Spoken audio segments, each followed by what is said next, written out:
Bom, como eu havia dito, começou-se, né, a discutir essa questão da preservação, né, dos monumentos, essas questões do patrimônio, a partir do momento em que eles viram que estavam perdendo parte da sua identidade. Então, durante o século XVIII e XIX, começaram a aparecer alguns críticos, né, que começaram a trazer seus escritos e as suas contribuições quanto a isso.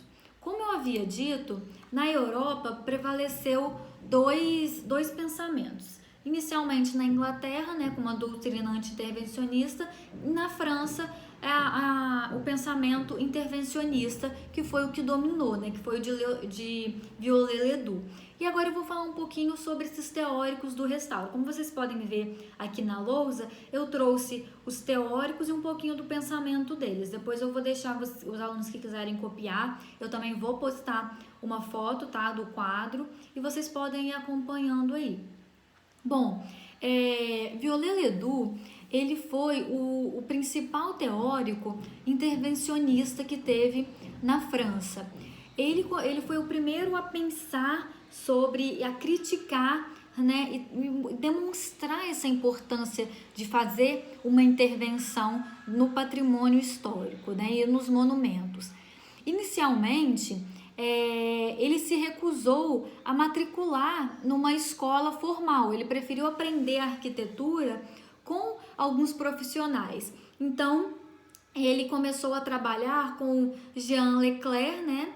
E a partir disso ele começou a pegar alguns conhecimentos e algumas práticas dentro do campo da arquitetura. Quando foi em 1834, ele acabou assumindo o posto de professor na escola de desenho, né? Em 1842, ele participou do concurso para fazer a restauração da igreja de Notre-Dame, em Paris. O seu projeto foi escolhido e ele foi o arquiteto responsável, né, por essa intervenção. E a partir dessa ele teve, em vários momentos, ele fez várias intervenções e vários projetos de restauração em diversas edificações religiosas e até mesmo em alguns monumentos. Em 1849, ele publicou algumas instruções sobre como fazer intervenções em edifícios diocesanos. Então, primeiramente, ele diz o seguinte, que é muito necessário a gente fazer a manutenção periódica para que se evite fazer as restaurações. Então, ele é a favor de manutenção para que a gente não precise ser tão invasivo no momento de restauração. E ele diz o seguinte quanto às práticas, né, e às técnicas dessas intervenções. Ele diz que nós devemos fazer um levantamento e uma análise das causas mais comuns das degradações.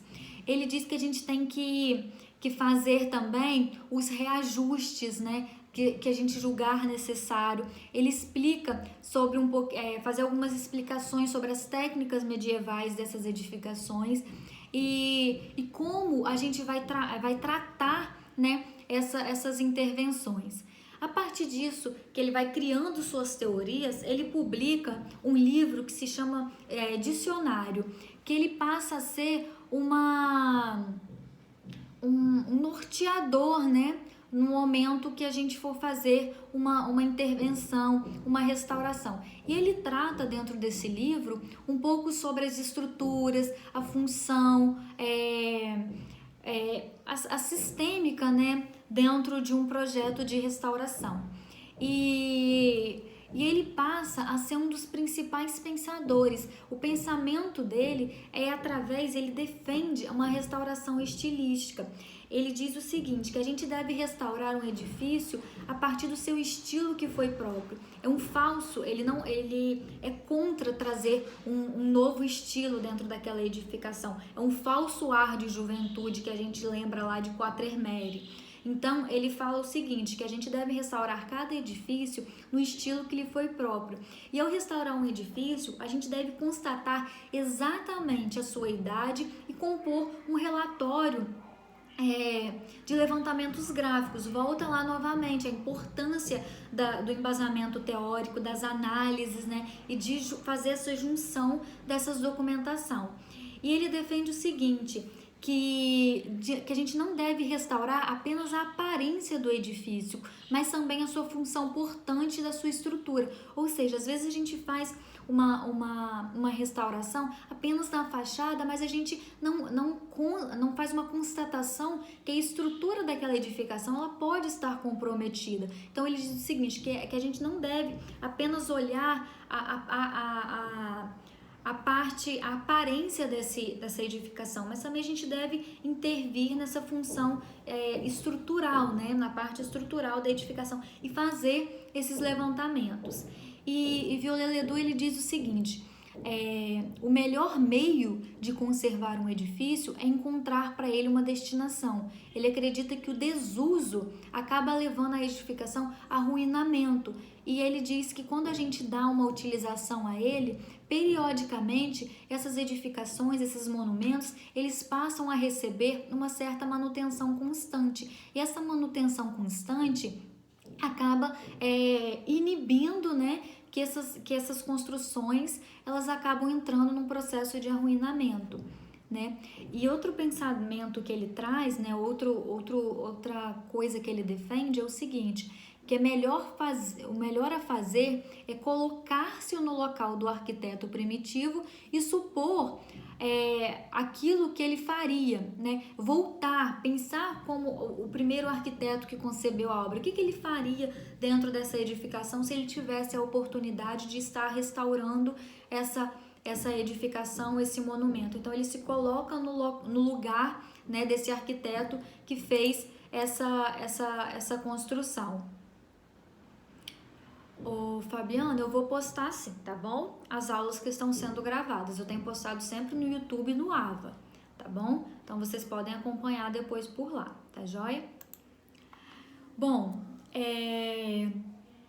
as obras de Viollet-le-Duc, ela traz muito, né? O restauro, ele traz uma questão muito incisiva, né?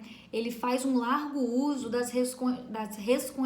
da reconstituição, né, do projeto. Uma marca dele é que ele acaba intervindo um pouco nas construções quando ele diz o seguinte, que ele achou que alguma coisa dentro da edificação, da construção, do monumento, tem alguma parte defeituosa. Então, quando ele constata que tem algum defeito, né, na obra, ele faz uma intervenção mais incisiva. Isso foi, né, uma identidade dele, né? Ele trouxe muito levantamento, ele trouxe muito detalhamento, né, das situações. Então, a maioria das obras dele, ele faz uma perfeita, né, representação gráfica dos encaixes, do detalhamento dos monumentos e como que essa restauração ela tem de ser feita.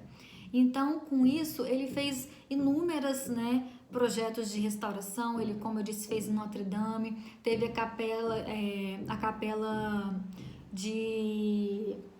uma capela medieval, né, em Sainte-Chapelle, se eu não me engano. Então, ele fez a restauração de vários elementos arquitetônicos, ele fez a restauração da pintura dessa catedral. Além disso, ele fez o projeto de restauração na igreja de Saint-Cerny, né? Que essas intervenções elas se iniciaram em meados do século XIX, né? E teve muitas mudanças, principalmente assim a suspensão de algumas adições de elementos góticos, né? Passou-se por um estilo mais romântico. Então ele tem essa identidade, ele faz as modificações quando ele julga, né, que aquilo não está compatível, que aquilo tem de sofrer uma intervenção um pouco maior. Além disso, ele fez, né, tem a igreja, a Catedral de Notre Dame, que ele fez em parceria com outro arquiteto, que foi o Lassos, e eles fizeram essa restauração, até demorou mais tempo e aconteceu em 1845 e foi até 1864, e eles tiveram muitas opiniões divergentes, né, quanto às torres, né, da Catedral de Notre-Dame. Então, Viollet-le-Duc ele pretendeu levar a catedral para um estado mais ideal, né, que ela nunca chegou a ter. Ele começou a pensar nas torres, nos pináculos, uma torre central de 96 metros, e foi uma marca, né, no conjunto dessa construção. Além disso, ele também fez algumas intervenções civis, né, que foi a restauração da cidade, de uma cidade chamada Carcassonne, e ele fez, né, a restauração das muralhas, ele fez a restauração de alguns elementos, né, do castelo que tinha nessa cidade medieval, e ele foi um arquiteto muito marcante, que posteriormente a ele, os outros arquitetos alguns abriram críticas a ele e outros acabaram se apoiando e utilizando alguns de seus pensamentos, ok? Então, Viollet-le-Duc, ele foi um pensador, né, que o estilo dele de pensar foi uma restauração estilística, como eu havia dito. Ele dizia que a obra ela devia ser concebida no seu estilo próprio, e ele fazia as intervenções que ele julgava necessária, e quando ele via algum problema no projeto, ele acabava fazendo a correção mais incisiva dentro desse projeto. Posteriormente, né, a Viollet-le-Duc, vem John Ruskin. O John Ruskin foi o principal teórico da preservação do século XIX na Inglaterra, como a gente viu, né? Ele era um pensador anti-intervencionista, né? E ele critica muito essa questão das intervenções, né, dentro das edificações. Além disso, Ruskin tinha uma característica muito peculiar, né, no momento em que ele iria abrir uma crítica. Ele deleitava-se, né, em contradizer a si próprio no mínimo 3 vezes, né, a partir do momento que ele se contradizia, ele dizia que estava mais perto da verdade. Então ele gostava de se contradizer, né, para ver até que nível que ele estava próximo àquela verdade que ele acreditava. Ruskin, ele foi um artista, né, um crítico das artes. Ele fez a graduação em Oxford, depois ele foi professor em Oxford, depois ele teve alguns problemas mentais, acabou se afastando, mas voltou. Ele lançou alguns livros importantes, que foram As Pedras de Veneza e As 7 Lâmpadas da Arquitetura. E como ele era um pensador anti-intervencionista, ele era contra, né, as intervenções. Então ele não teve obras de intervenção. A única obra assim, que ele contribuiu foi quando ele fez alguns desenhos de alguns ornamentos para o Museu de História de Oxford. Então esse foi a única obra, né, que Ruskin acabou fazendo uma intervenção. E além disso, ele dava muita importância aos ornamentos. Ele falava que os ornamentos ele dava um sentido às obras, então ele valorizava muito. E o princípio que ele seguia era o seguinte: jamais imitar uma linguagem do passado. Ele dizia que a maior forma de destruir um patrimônio era restaurá-lo, e ele defende esse caráter de autenticidade. Ele, como eu disse, ele é do movimento anti-restauração. Ele traz uma visão sobre uma restauração romântica que parte da intocabilidade do monumento degradado, e esse movimento que ele pertenceu, essa crítica que ele trouxe, coloca-se radicalmente contra a restauração e defende os cuidados, né, com a manutenção constante dos edifícios. E como eu disse também, muitos desses pensadores, eles trazem, né, a importância da pátina, essas manchas do tempo. E Husky não foi diferente. Ele dá importância a essa mancha dourada do tempo, né? Ele diz que essa pátina, ele é um elemento e um acessório que condensa os sinais da passagem de tempo nas edificações. Então ele é a favor disso. Além disso, Husky, ele influenciou muito alguns arquitetos no Brasil, porque ele aborda alguns arquitetos, né, e não só arquitetos, alguns médicos, escritores no Brasil, porque ele aborda a importância de se preservar e de fazer, né, as edificações residenciais. Ele coloca as edificações residenciais como um ponto central, né, de edifícios a serem preservados, porque as casas, elas são um ponto de partida, né, para o início dos monumentos, os inícios das catedrais, o início dessa contextualização das obras, né, dos monumentos e do patrimônio histórico. Então, a partir dele, muitos pensadores, né, muitos intelectuais brasileiros defendiam, né, um pouco desse pensamento de John Husky. Entre eles, né, Ricardo Severo, que foi um engenheiro, Mário de Andrade, né, e o arquiteto Lúcio Costa. E teve muitos outros também que se identificaram um pouquinho com os pensamentos de John Husky. Então, resumindo, o John Husky, ele apresentava umas ideias opostas, né, a Viollet-le-Duc. Ele defendia a não intervenção dos monumentos antigos por considerar que qualquer interferência em qualquer caráter numa obra iria comprometer o caráter de autenticidade, né, desse monumento. Ele dizia que a melhor forma de destruir o monumento era restaurá-lo, né? E ele traz algumas soluções voltadas à preservação dos monumentos e dos edifícios antes que eles cheguem a um estado de arruinamento, tá?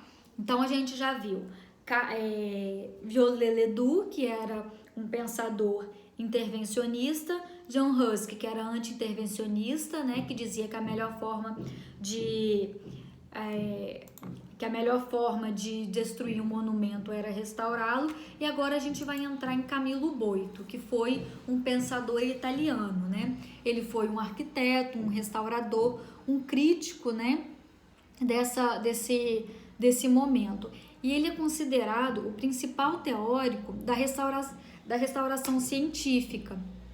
As suas obras, elas inspiraram a Carta de Atenas, né? Serviu de ponto de partida, né, para a Carta de Atenas, porque ele traz um conceito, né, e uma referência sobre as intervenções dos monumentos, das pinturas, das esculturas. Ele discute a racionalização dos procedimentos na arquitetura, propondo umas normas, né, e algumas condutas de preservação e conservação das edificações. Então, a partir do seu pensamento, a Carta de Atenas, ela passa, né, a inspirar-se e apoiar-se no pensamento de Camillo Boito. Camillo Boito, ele vai inserir um conceito de um valor artístico, né, e não apenas o valor histórico do monumento. Então ele tinha uma posição um pouco mais moderada entre Viollet-le-Duc e Husky. A partir do pensamento dos dois, ele criou o pensamento dele e ele iniciou, né, a sua trajetória como restaurador utilizando os princípios de Ledoux, e depois ele assumiu a sua opinião, né, o seu posicionamento. E ele passa a classificar a restauração em 3 tipos de intervenção. A arqueológica, né, para os edifícios, né, de antiguidade, onde ele busca uma exatidão científica no momento da restauração. A pitoresca, que são para os edifícios góticos, né, ele diz que a gente não deve se concentrar só no esqueleto, né, mas a gente deve se concentrar principalmente no esqueleto do edifício, deixando a carne em deterioração. E a arquitetônica, que é para os monumentos clássicos e barrocos, que a gente deve levar em conta a totalidade, né, da edificação. Ele defende uma restauração ele encara, né, a restauração como uma ação cultural e transformação de um ato cívico, né, além de preservar a adição e as modificações feitas no decorrer do tempo. Inclusive, isso marca a passagem de tempo. Então, ele faz essa valorização, que às vezes uma obra ela sofreu várias intervenções de vários autores, né, de vários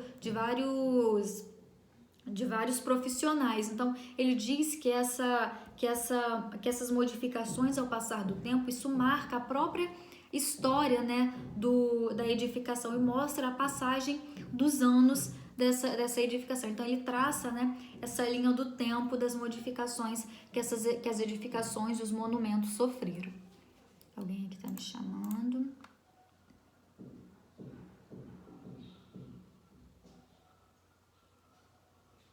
Sabrina, é o seguinte, como eu disse, tem vários pensadores, né, que traz a ideia de intervencionista, de anti-intervencionista, alguns que falam, né, sobre essa passagem do tempo, como a gente viu de Camilo Boito, que ele é a favor da intervenção, mas desde que a gente respeite e traga, né, essa visão das outras intervenções que esses monumentos sofreram. Então, eu quero que vocês se identifiquem, fala, olha, nós vamos fazer uma intervenção baseada no pensamento de Viollet-le-Duc, nós vamos intervir, mas nós vamos valorizar o estilo dessa obra, nós não vamos trazer a ela um novo estilo arquitetônico, nós vamos valorizar os elementos arquitetônicos dela. E se vocês julgarem que tem algo, isso aqui realmente tem que passar por um processo temos que refazer, tem algum defeito, né, no projeto, alguma parte da edificação que ela esteja sofrendo, que ela talvez não tenha de ser destruída, então vocês vão ter que fazer uma intervenção mais incisiva. Então, vocês estão partindo do pensamento de Viollet-le-Duc. Agora, se vocês não querem fazer intervenção, vocês são anti-intervencionistas, vocês acham que tem que intervir para que a edificação não entre em arruinamento, faça as intervenções necessárias. Vocês estão pensando um pouquinho sobre John Ruskin. Camilo Boito, ele faz as críticas, ele começou a partir das intervenções de Viollet-le-Duc, mas depois ele criou seu pensamento próprio, ele valoriza a intervenção desde que a gente valorize a passagem do tempo, as intervenções que a obra surgiu, a partir do momento que as obras sofreram intervenções ao longo do tempo, respeitando, né, o profissional que fez as intervenções anteriores. Então, a partir dessas leituras, vocês tentem trazer um pouquinho disso, desse olhar desses teóricos para dentro da intervenção de vocês, entendeu? Então, é um pouquinho mais fazer esse paralelo, não dizer assim, eu fiz o projeto e não tem nenhum embasamento teórico, eu fiz tudo da minha cabeça. Não é assim. Quando a gente trabalha um projeto de restauração, de intervenção, a gente tem que trazer um embasamento, a gente se baseia um pouco nas cartas patrimoniais, a gente se baseia um pouco no pensamento dos teóricos, e isso faz você ser respaldado a partir de um profissional, né, e de uma teoria dentro da área da restauração. Compreendeu? Sim, e aí no caso a gente faria tipo uma espécie de memorial? Isso.